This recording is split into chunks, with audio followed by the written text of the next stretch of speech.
Right, Iron Man issue 3. If you remember from the last 2 issues of Iron Man that I reviewed, I haven't been liking this book very much. It's kind of in that weird floaty place of being kind of average, but with really nice art. And this issue kind of takes it to above average, but still really nice art. So I'm going to keep on with the book.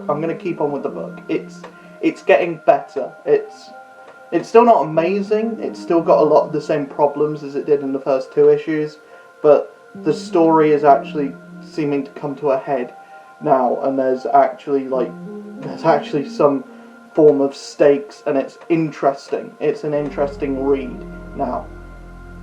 So basically, Iron Man's just having a midlife crisis. To be fair, he's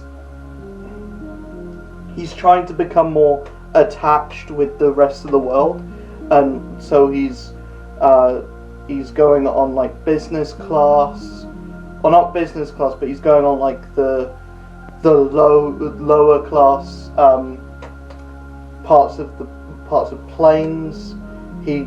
Then when he gets home, he finds like the melter has like melted his car, and he's like, I just melted your car. I see that. What are you gonna do? And Iron Man just picks him up, flies him into the sky, and just drops him. He then catches him, but like he almost killed this man for like melting his car. It's like, we can see that like Tony's becoming more and more depressed, and then him and Hellcat are having this having a discussion, and it ends up with Tony being like, well, we both died. Hellcat's like, yeah, but it was a choice. Yeah, but you didn't die out of choice. I chose to die. I got to a point in my life where I saw the only place that was good for me was death. And then she eventually came back because she saw that she could do so much more in hell. But that kind of brings out a kind of weird dynamic where I don't think I would hate for them to do this, but I don't think that Hellcat and Tony are going to be a romantic relationship in this. And by the end of the issue, Iron Man goes to confront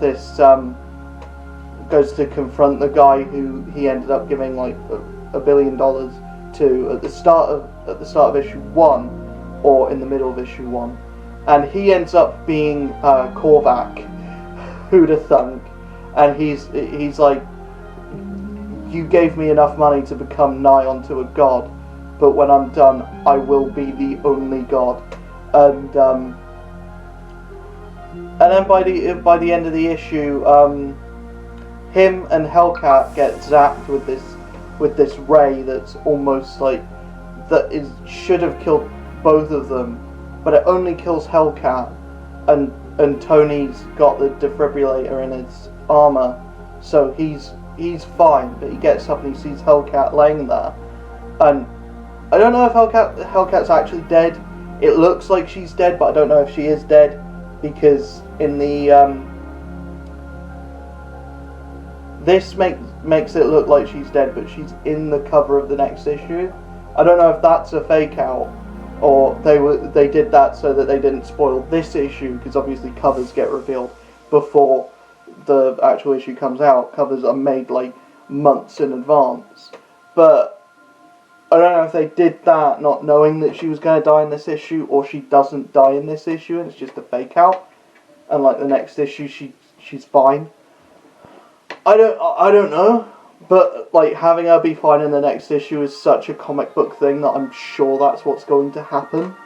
But if she does die, then okay. I don't see the point of her being in this book apart from to berate Tony and make him feel even more guilty than he actually is. Than he already is. So yeah, I've kind of turned a corner on this book. I like it now. Kind of. It's weird. because I loved the art from the beginning. I thought from the beginning the art was terrific. Now, I'm kind of in the middle with it. I'm thinking the art is great, the art is really good, and the writing is kind of becoming okay, it's kind of becoming good.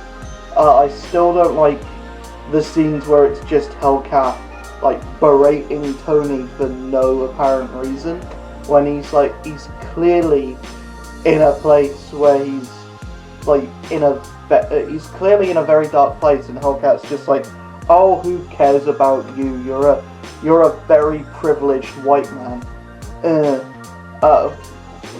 Which it's like, no, fuck you. He's clearly he's clearly in a very dark place in his life, and he's just got this woman telling him that he's overly privileged, which I feel like is the worst writing ever. But that's just me, and it's just, the whole book has just been a like excuse for Hellcat to guilt trip Tony Stark and make him feel like he's like a worthless piece of shit, and for the rest of the world to make him feel like he's a worthless piece of shit. And all that Hellcat's doing is just telling him to, oh, fucking deal with it. Which, to be fair, is something that you would probably say to someone in that scenario, but it just feels very mean-spirited.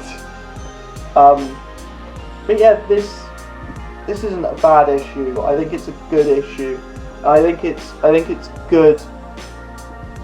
I think it's like, it's well written, it's well paced, it does everything well, and there's nothing really that I can fault about it apart from all the Hellcat stuff, which is like 50% of the book. But I'm interested to see where it goes now. In the last few issues I wasn't necessarily interested to see where it went. Here I'm interested to see where it goes.